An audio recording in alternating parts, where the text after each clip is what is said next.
할렐루야. 오늘 본문 말씀은 예수님께서 갈릴리 사역을 하시는 중에 자기의 제2의 고향이라고 할 수 있는 나사렛 동네에 들리게 됐습니다. 예수님의 고향은 베들레헴이시죠.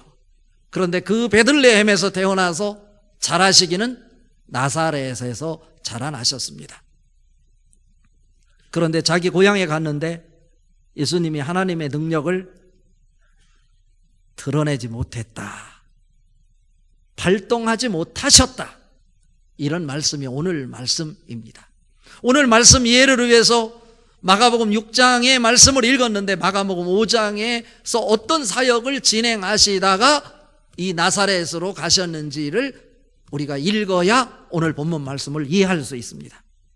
마가복음 5장에서 세 사건을 일으키십니다. 예수님께서 세 가지의 기적을 나타내시는데 이게 갈릴리에서 일으켰던 사건입니다. 사역입니다. 첫 번째 나타났던 사역이 뭐냐면 거라사인의 지역에서 무덤 사이를 오가며 힘을 드러내며 쇠사슬로 묶어놨는데도 쇠사슬도 감당할 수 없을 정도로 거센 힘을 드러냈던 귀신 들린 사람, 그 사람을 치유해 주는 장면이 소개가 되고 있습니다. 예수님께서 그 거라사인의 지역에 갔을 때 귀신 들린 사람이 예수님 앞에 나타나서 나에게서 이 귀신이 나오라 말하지 말라 달라고 부탁을 합니다. 다시 말하면 자기는 제정신으로 살아갈 수 없는 이 세상에 그 귀신의 힘을 빌어서 살아갈 수밖에 없음을 호소하는 장면입니다. 그런데 예수님께서는 그 귀신의 말을 듣지 않고 그를 향해 곧바로 내가 너에게 명하노니 그에게서, 그 사람에게서 귀신아 썩 나와라 외쳤습니다. 그는 그 사람에게서 귀신이 나올 때 버품을 일으키면서 쓰러졌지만요, 그 귀신은 어디로 갔냐면 돼지를 키우고 있는 지역에 돼지 2,000마리 속에 들어갔습니다. 2,000마리 속에 들어가서 돼지가 귀신이 들어오니까 가만히 있지 못하고 막 새로운 에너지가 막 솟아나서요, 막 돼지 뜰에 있지 못하고 막 산 비탈길로 신이 나서 막 달려가다가 그만 바닷속으로 퐁당 빠져서 다 죽어버렸어요. 생각을 해보세요. 돼지 2,000마리를 키우던 분이 한순간에 2,000마리가 바다에 다 갑자기 이 발광을 하면서 달려가서 빠져 죽었다고 생각할 때 경제적 손실이 얼마나 크냐, 이것입니다. 여기에서 이 사건을 통해서 우리에게 주시려고 하는 하나님의 메시지가 무엇인지 아세요? 하나님은 한 영혼의 생명을 그 무엇보다도 귀중하게 생각하고 계신다, 이 사실을 가르쳐줘요. 이것은 무엇을 말합니까?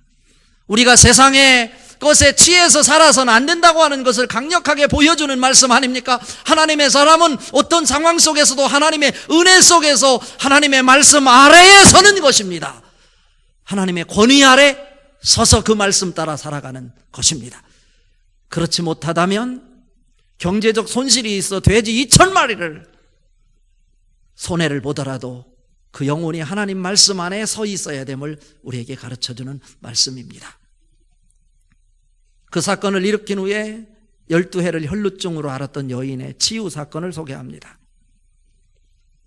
많은 의원들을 찾아갔고 많은 재산을 허비했으나 효험이 없던 차에 예수님이 오신다는 소식을 듣고 그 속에 믿음이 생겼어요.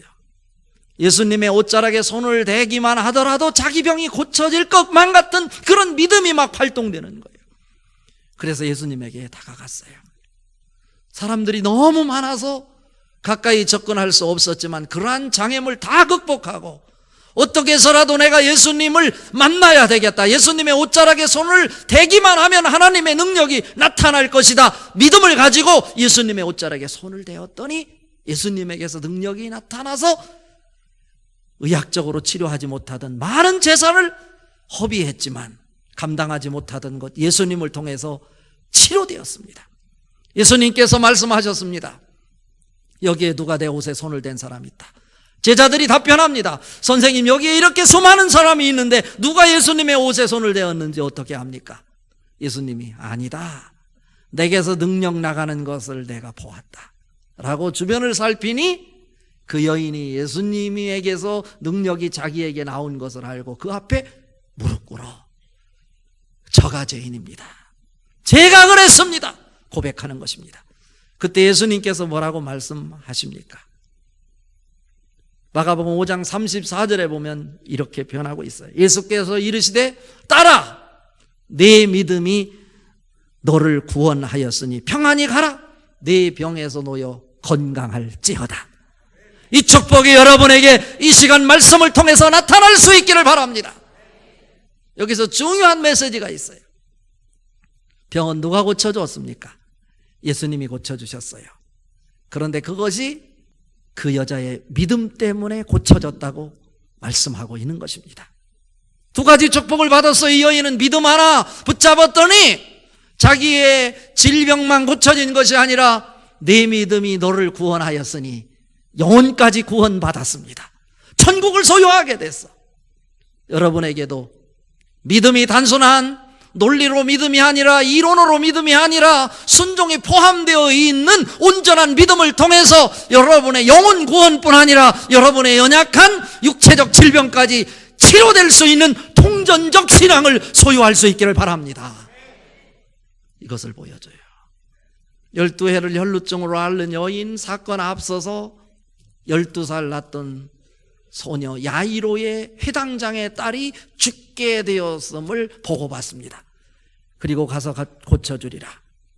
야이로라는 회당장과 함께 예수님이 그 집에 갔을 때 그곳에 있었던 사람이 당신의 딸이 죽었습니다 라고 말했어요.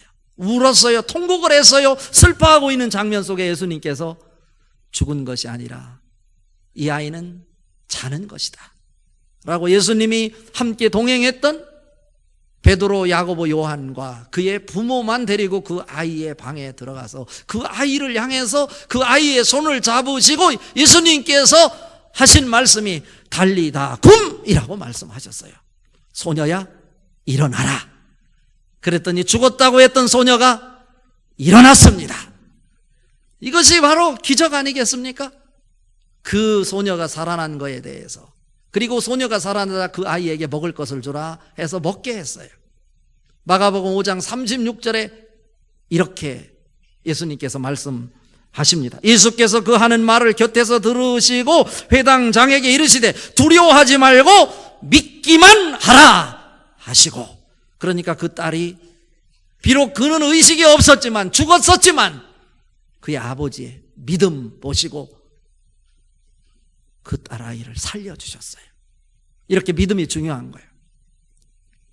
믿음과 순종이 만나기만 하면 우리가 상상도 못했던 기적들이 우리의 삶 속에서 나타날 것인데, 오늘 나사렛에서 예수님께서 이 기적을 행하시고 자기 고향 나사렛으로 가셨는데 그곳에서는 예수님이 능력을 나타내지 못하셨다라고 하는 말씀이 오늘 본문 말씀입니다.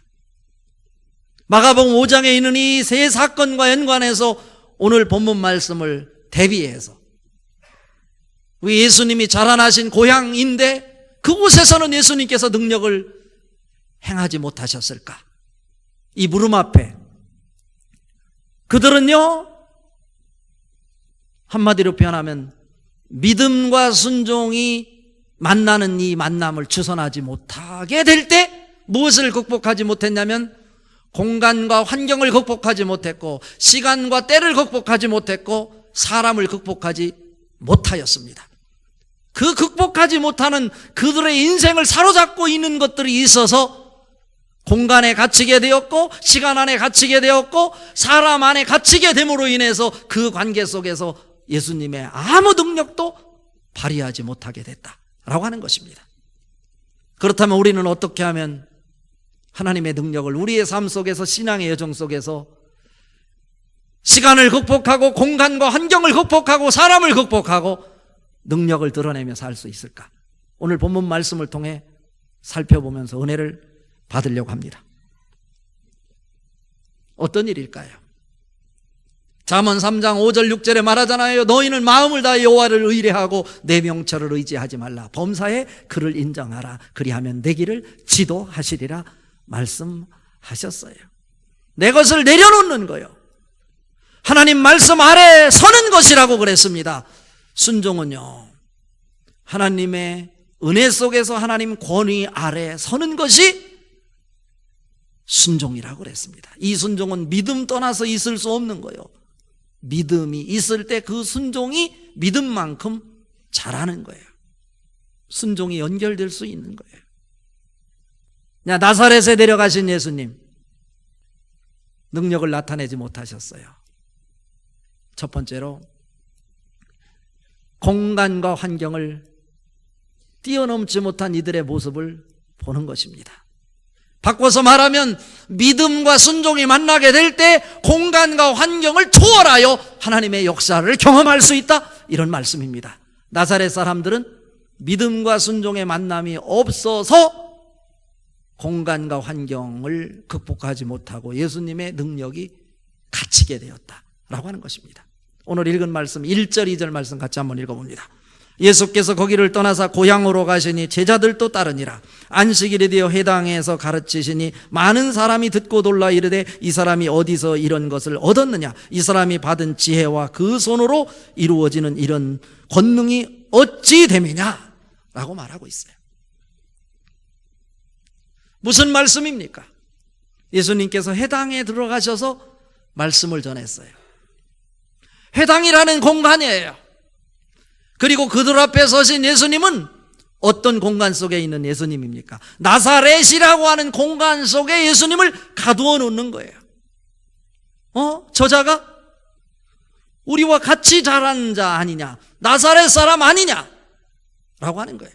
그런데 그들은 무엇을 보고 있냐면 예수님이 전하시는 말씀 속에서 하늘의 권능을 보는 거예요. 그리고 하늘의 지혜를 보고 있는 거예요. 지금 감탄을 하는 거예요.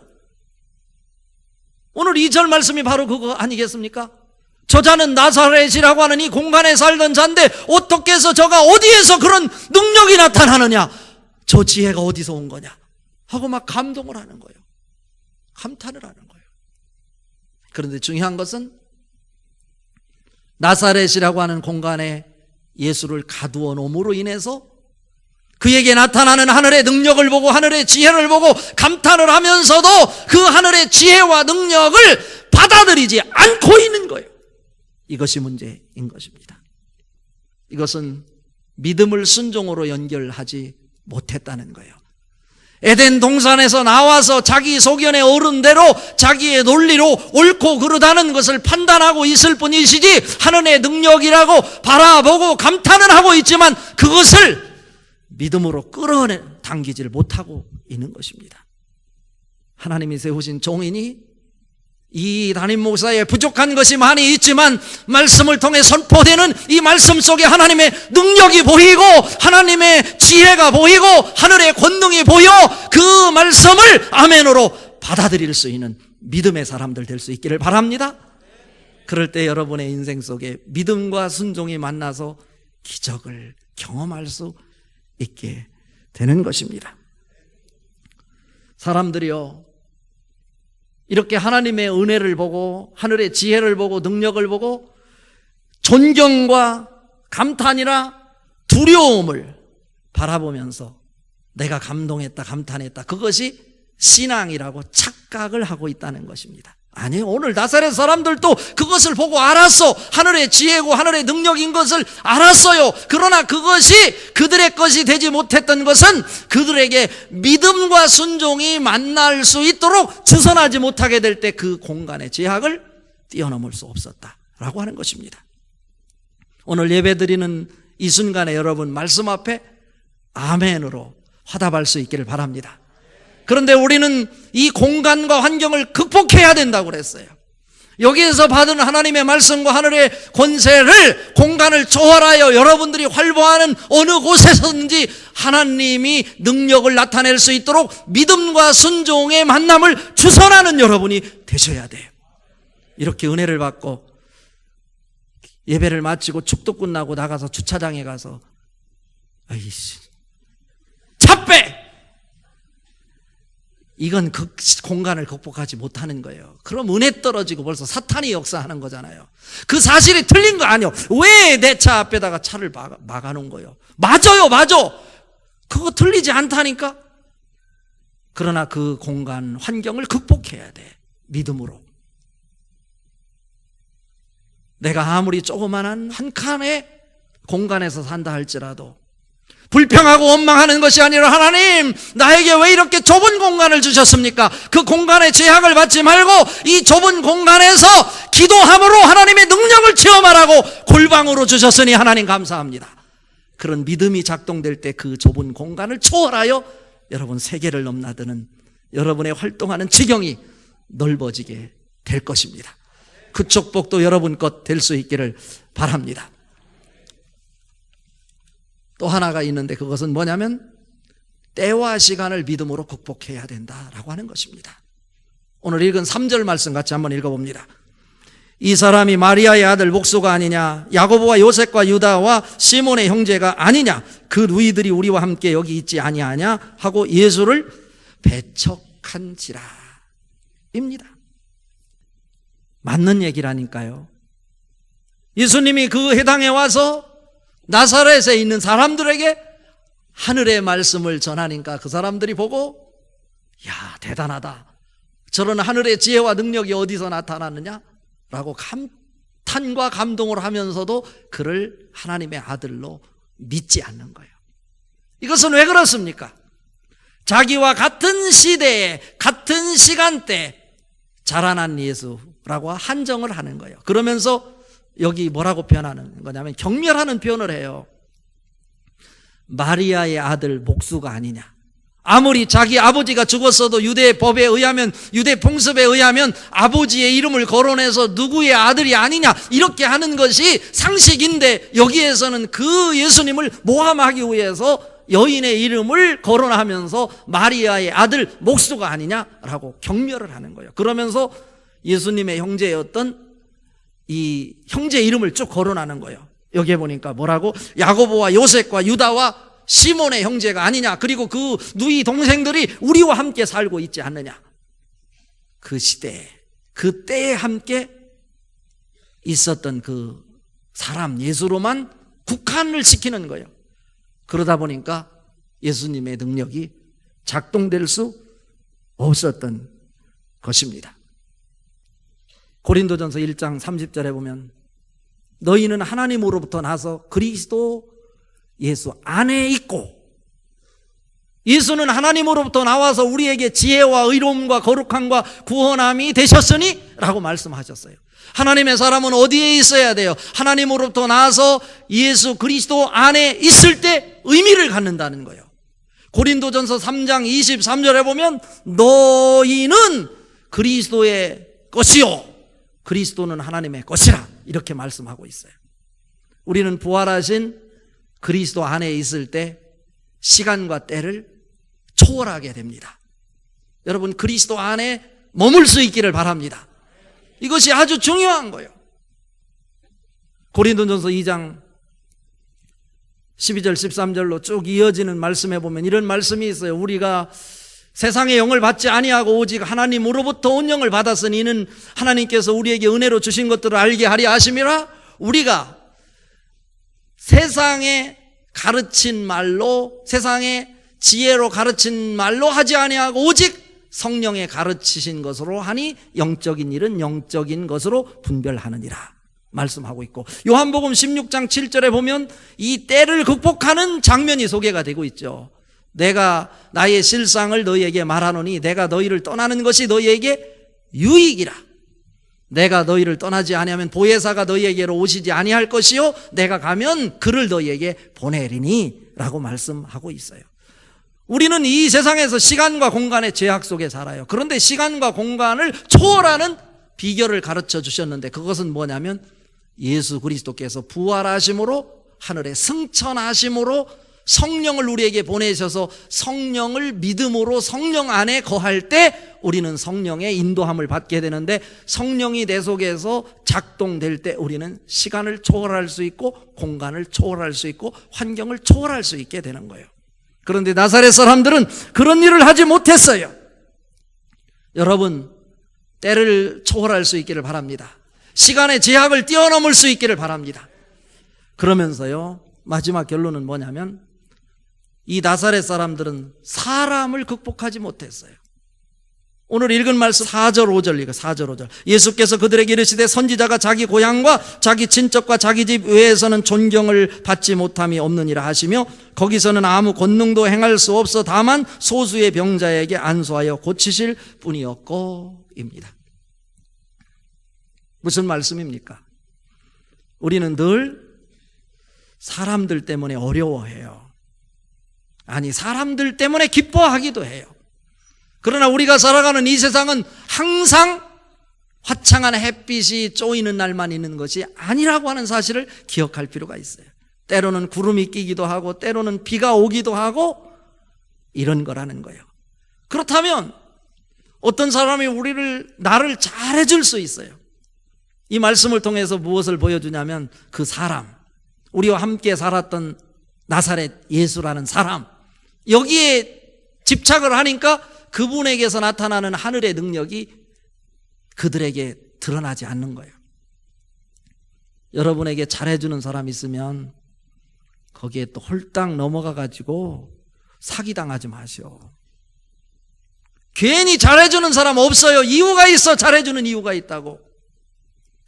여러분이 잘해주는 사람이 있거든 그 잘해주는 사람 때문에 현혹되지 말고 그 사람을 통해서 역사하시는 하나님을 바라보십시오.